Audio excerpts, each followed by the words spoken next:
To all the skeptics in the comments, I promise this is my actual biological voice you're hearing, not an AI, it's 100% organic. I haven't had a firmware update in years.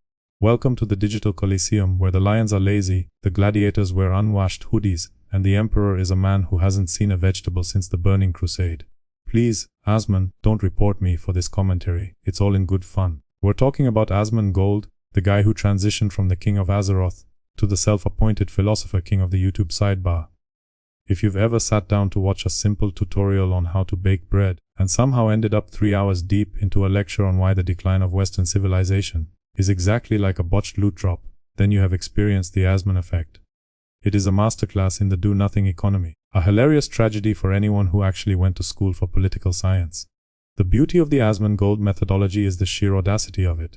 We live in a world where people spend years in windowless offices, slaving away over spreadsheets, just to afford a mortgage on a house they're too tired to sleep in.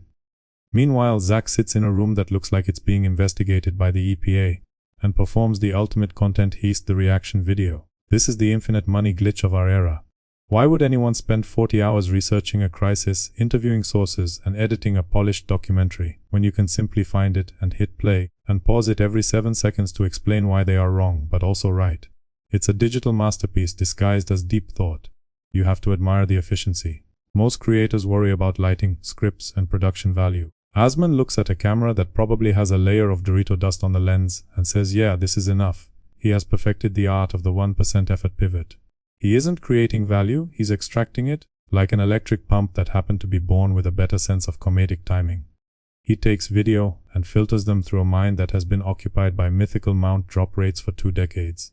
He doesn't need to be right, he just needs to be there, looming over the playhead like a gargoyle on a cathedral of noise. For the casual viewer, it's a hypnotic scam. You feel like you're learning something, but really you're just watching a guy watch a guy. It's a hall of mirrors, where the only thing that's real is the ad revenue flowing into the pockets of a man who considers a clean shirt an unnecessary luxury. He turned the act of just sitting there into a multi-million-dollar enterprise, proving that, in the age of the algorithm, the person who speaks loudest about someone else's work gets the gold. It's cynical, it's lazy, and it's arguably the smartest thing anyone has ever done on the internet. He is the landlord of the YouTube algorithm, and we are all just paying rent in the form of our attention spans.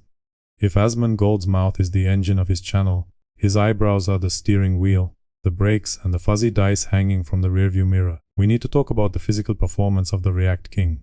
For every 30 seconds of actual video content he plays, we get at least 5 minutes of Asmon leaning back in that chair, a chair that I assume has its own ecosystem at this point, and arching an eyebrow into another dimension. It is a choreographed dance of disbelief. He sighs with the weight of a man who has personally carried civilization on his back, despite the fact that his most strenuous physical activity this week was likely opening a package of beef jerky. The eyebrow is the signal. It tells the audience, I am thinking deep thoughts that you, a mere mortal who probably showers daily, could never comprehend. It's a silent judgment on the world, delivered by a man whose hair is currently staging a strategic retreat from his forehead. When that eyebrow goes up, the pause button follows. And then the lecture begins. He treats every video like it's a trial where he is the judge, the jury, and the guy selling snacks in the back. The ratio is staggering. You could start a video about the history of the Roman Empire, and, by the time Asmon is done analyzing the first sentence, the actual Roman Empire would have risen and fallen twice more in real time. This is performance art for the exhausted. The casual fan doesn't watch for the information. They watch for the facial expressions. They watch for the way he looks into the camera with that mixture of pity and smugness, as if to say, can you believe this guy? He has turned being over it into a personality. He is the personification of a Friday afternoon at an office job where everyone has given up, except he's making more money than the CEO.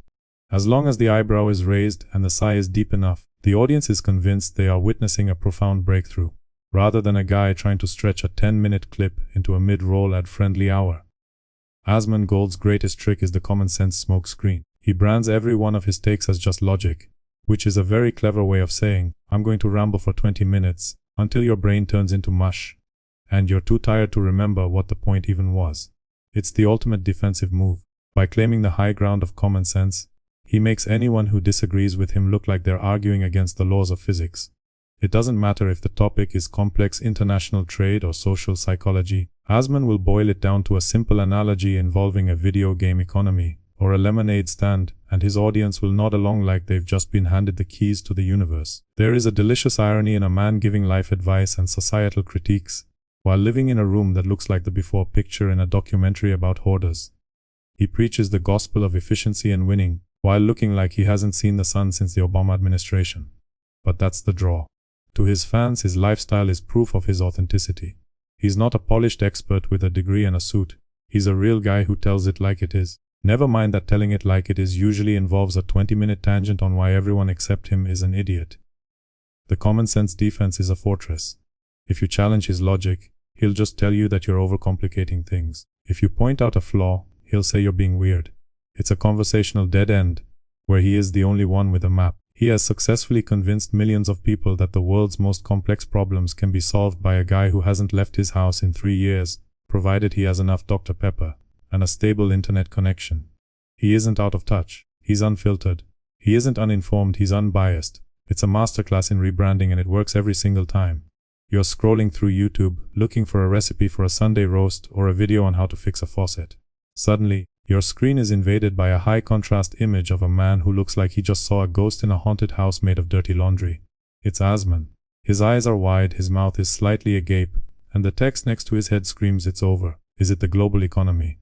Is it a minor patch for an obscure MMO? Is it the very concept of joy itself? You'll have to click and watch 48 minutes of a woke critique to find out. The Asmongold thumbnail is a weapon of psychological warfare. It taps into the primal fear that everything is falling apart, and only this man with the receding hairline has the courage to tell you why. He has turned existential dread into a branding strategy. Every video is a crisis, every news story is a scam, and every social trend is the final nail in the coffin. It's a high-stress environment for a low-stakes activity. You're just watching a video, but the thumbnail makes you feel like you're attending a briefing in the Situation Room. And the best part, the content rarely matches the intensity of the thumbnail. You click because you think the world is ending, but you stay because Asmon is complaining about the price of a cosmetic skin in a game you don't even play. He lures you in with the promise of a nuclear take on the culture war, and then holds you hostage for an hour while he explains why he thinks certain people in his chat are something. He has mastered the art of looking like he's having a breakdown for profit, and we are all just casualties of his digital jump scares. Before Asmongold drops a take so nuclear it could power a small city, he always uses his favorite safety net, the "I'm not a politician" or "I don't know anything about this" disclaimer. It's like putting on a student driver sign before taking a Ferrari onto a Formula 1 track and trying to ram everyone off the road. He prefaces his most inflammatory, vibes-based opinions with a humble shrug, and then, without missing a beat, he proceeds to talk about complex issues with the absolute, unshakable confidence of a Supreme Court justice who just hit a massive crit in a raid. This disclaimer is his get-out-of-jail-free card. It allows him to be as radical or as wrong as he wants, because he's already admitted he's not an expert. If he's right, he's a common-sense genius who saw the truth the experts missed. If he's wrong, well, he told you he didn't know anything, so why are you taking him seriously? It's a win-win. He has created a persona that is simultaneously a humble everyman and a definitive authority on everything from gender roles to the Federal Reserve. Watching him navigate this is like watching a tightrope walker juggling chainsaws, except the rope is dental floss, and the chainsaws are actually just chat messages. He leans into the gamer identity to excuse his lack of formal knowledge, but then uses his massive platform to influence the very topics he claims to be ignorant of.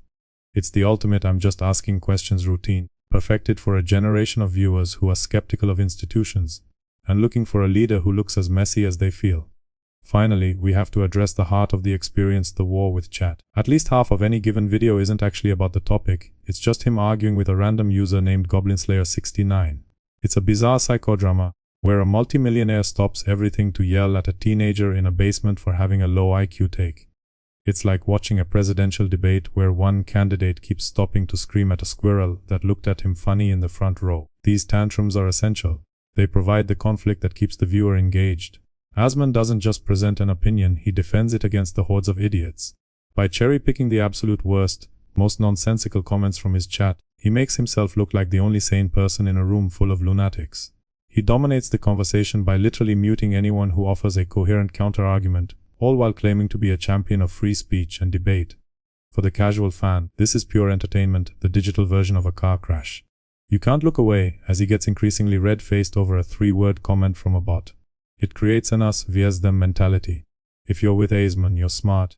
If you're in the chat disagreeing, you're a loser. It's a validation loop that keeps the views climbing.